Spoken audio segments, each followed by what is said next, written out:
What's up, fam? Welcome to the first official episode of Chili's in the Bowl. My name is John Gill. I hope all of you had a safe new year with your families. I know I did. My guest today is someone who I have the pleasure of calling my good friend. He has influenced me musically, and I'm excited to get into his story. I'm talking about Big G Productions. So without further ado, let's get into it.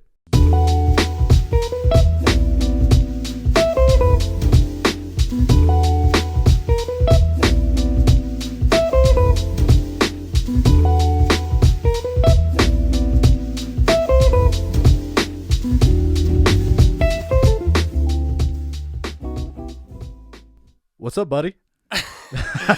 I'm your dad, okay? What's up, Pop? I'm good, son. I'm fucking stoked to be here on Chili's in the Bowl. Can I cuss? Yeah, you can cuss. Fuck yeah. Hey, well, thank you so much for having me in your humble abode for the first official episode of Chili's in the Bowl. For me, I'm just like, you know what? I had to hit you up first because it's like, what better way to start off Chili's in the Bowl than with you? You know. Well, if it was anyone else, then I would have been offended. So, smart move.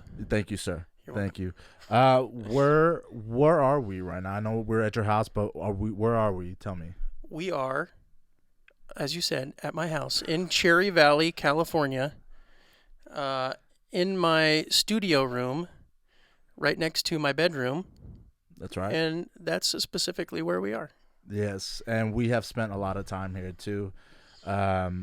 For those of you who don't know and will know, he is a producer, amazing musician, just all around talented dude, but someone very significant, I feel, in the reggae community. He has done a bunch of work for pretty big names, and you know, I figured I want to get to know a little bit more about what drives him and what gets him to get up and just grind every day to be able to come out with these amazing tunes. So I guess first and foremost, how did we meet? Me and you? Well, when we first met, you were in a band called Unitree. That's right. Was I? I think I had just come back to California. I was out of state for a while. I had just come back to California, and I know I had communication with the lead singer in Unitree, which was Damian Santana, and I think through him is how I ended up working for you guys. For sure, yeah, I remember that. Yeah, so yeah, you guys wanted me to mix and master your album, your EP. Was it an EP or album? It was an EP. EP, yeah.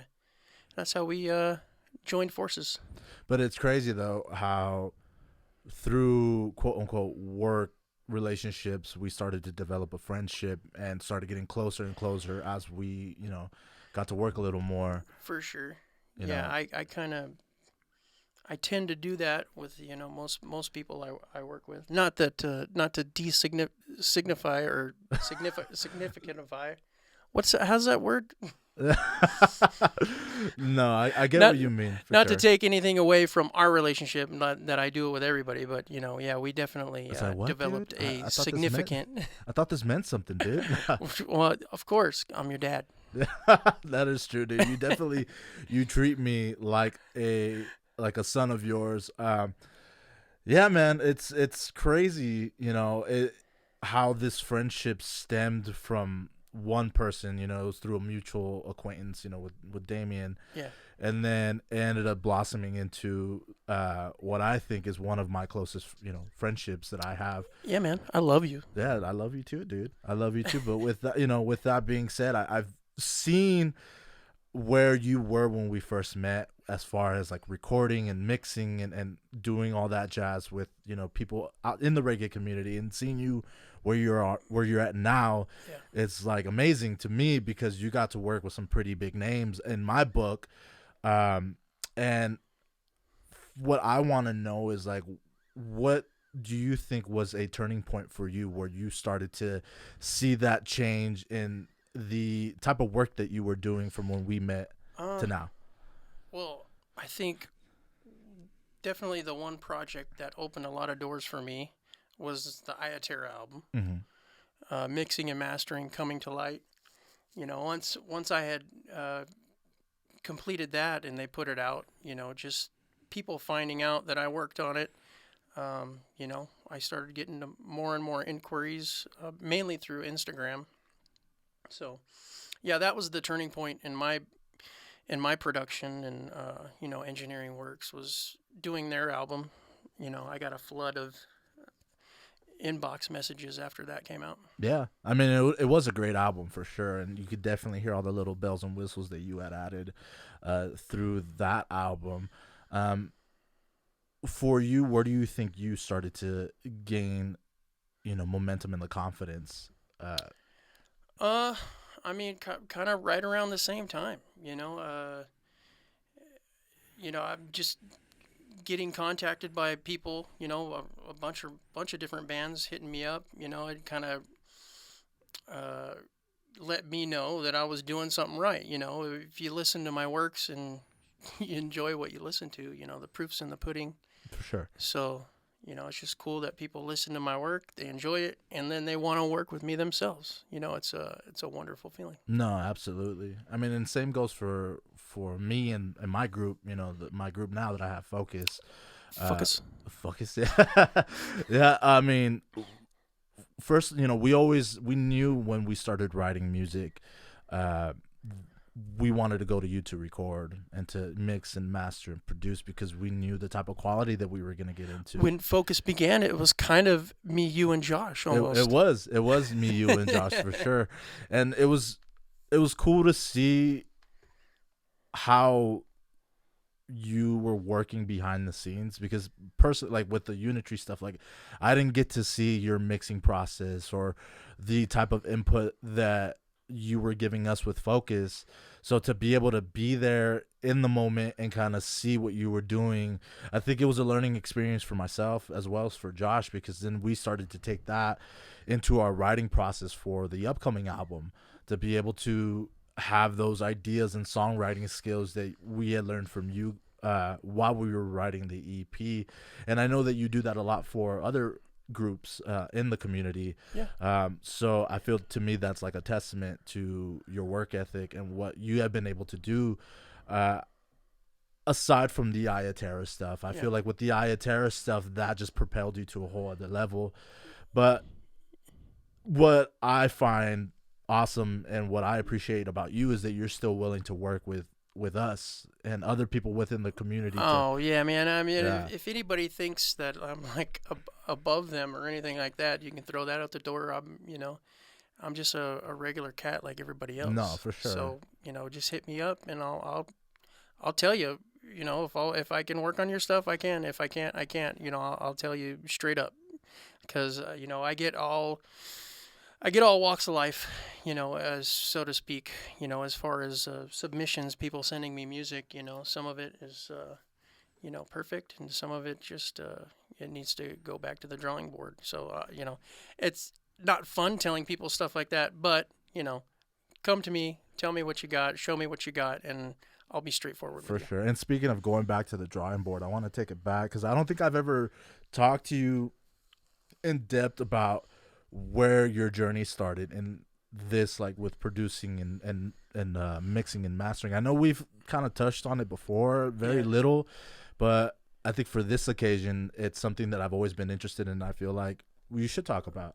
Well, I kind of hit a crossroads in my life.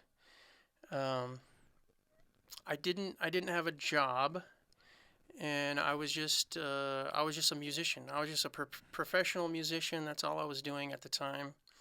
And I kind of hit a crossroads because, just being a musician wasn't putting food on the table, And I was like, what do I keep doing this and try to make this happen? Or, what else can I do? And I just, with some encouragement from my mother, I went to an art institute and signed up at an art institute to go through the audio engineering course. And that's where I got my feet wet. I didn't actually finish the college. I have the bill from the college. It's still waiting for you to pay it, huh? Yeah, it's like, when are you going to pay me? Like, I don't know, that's too much. But anyway, yeah, I mean, that's what got my feet wet. And then I didn't finish there because I had to move out of state. But while I was out of state, I won't go elaborate into that situation. But No, it's all good. while I was out of state, that's all I did was I produced music. And I did work for some people while I was out there, just producing. For I sure. wasn't really mixing and mastering yet. So while I was in Michigan for about 2 years, I was just grinding, producing and a lot of trial and error. While you produce, you figure out mixing techniques. You figure out how to make it sound the way you want it to sound. And that all translated into later mixing for other people. So that's just that was how I got started. And then obviously I came back from Michigan, and that's when a lot of the doors opened. I guess I could say right before the Iatera, because what got Nathan's attention was a song I did for Conquer Spliff. Oh, okay. It was a song, Give You the World. The day after that song came out, Nathan hit me up. He's like, yo, did you do all this? I'm like, yes. and then I actually met him the next day at, I forget what it was called. It was in Ventura. It was like a backyard bash. Hyrie and Oh, at Modest Discovery, Yao. right? Yeah, Discovery. I met him over there, and we talked about it, chopped it up, and yeah, it's all history from there. Yeah, that's cool, man. I think when I met you, it was right around the time that you were moving back from Michigan. Yeah. The only reason why I know that is because I remember speaking with Damien and kind of him letting me know, hey, this is, this guy has his own, mixing and producing, all this stuff that he's doing that we're trying to work with. But on the flip side of that, as like a musician, you're a really fucking amazing guitar player, amazing bass player. Thank you. Yes, sir.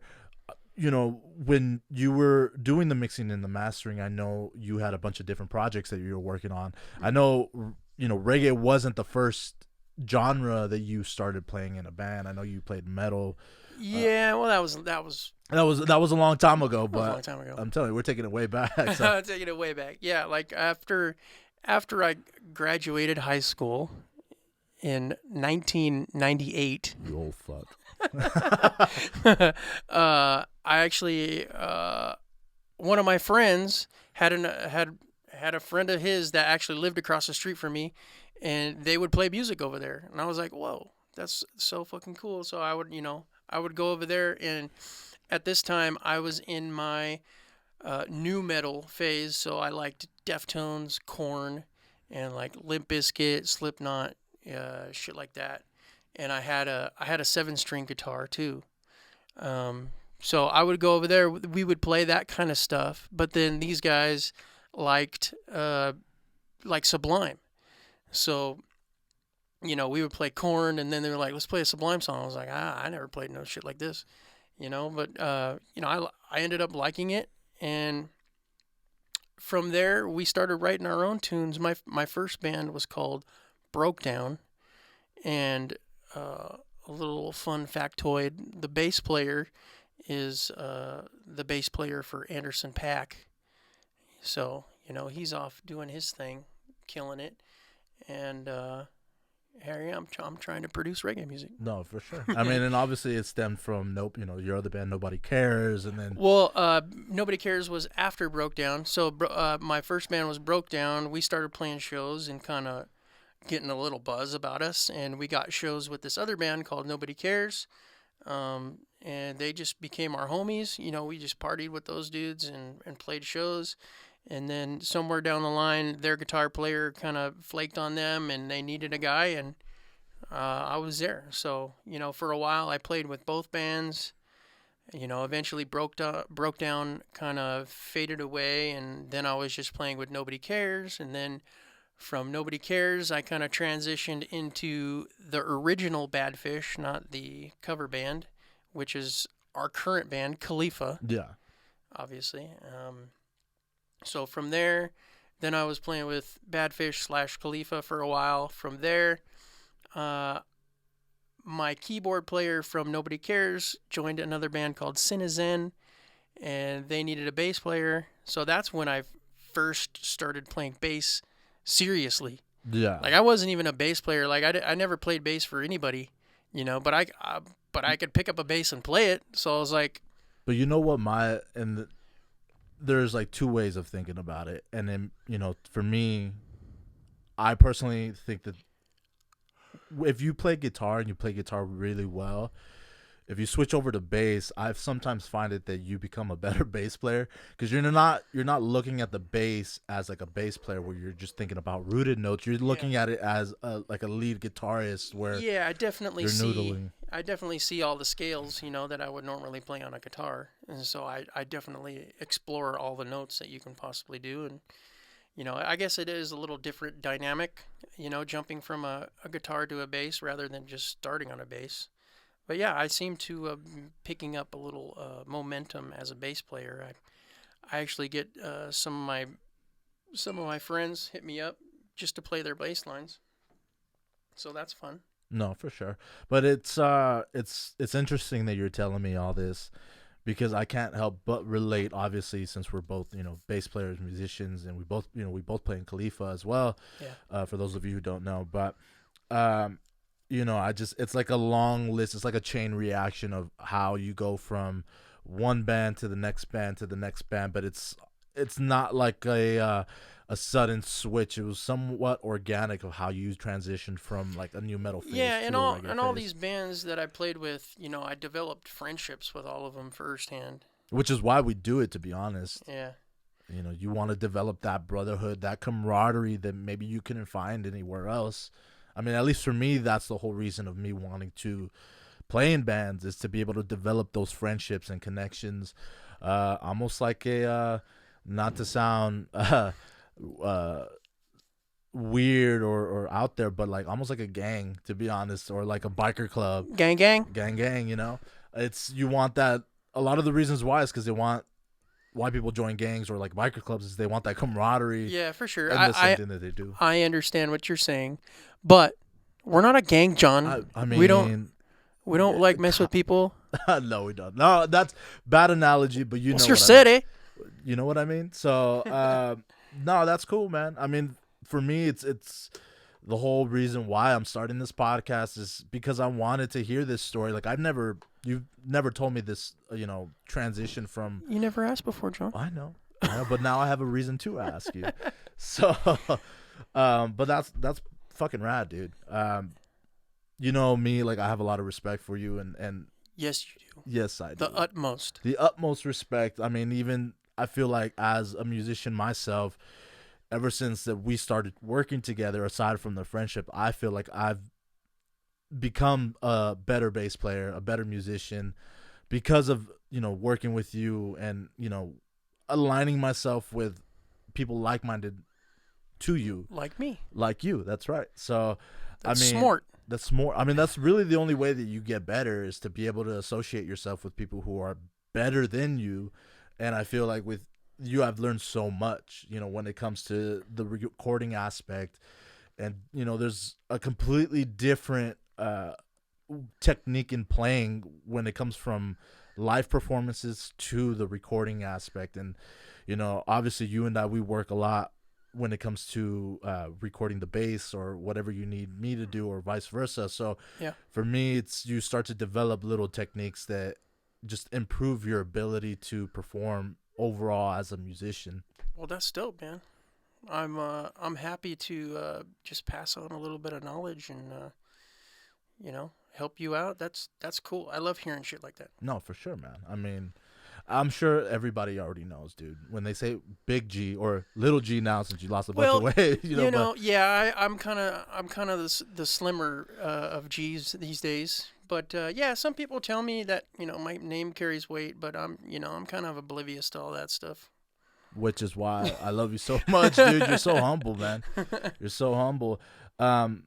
With that being said, on a personal note, aside from the music aspect, for you, where do you feel you are right now, like in terms of like having the drive to be able to do the things that you're able to do? Uh,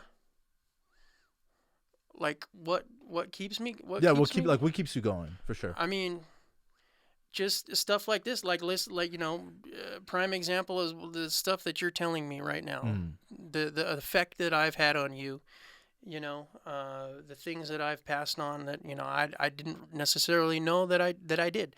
I love hearing stuff like that. I love people hitting me up and just saying, "Yo, this sounds great." That stuff keeps me going. Just affirmation. I need it.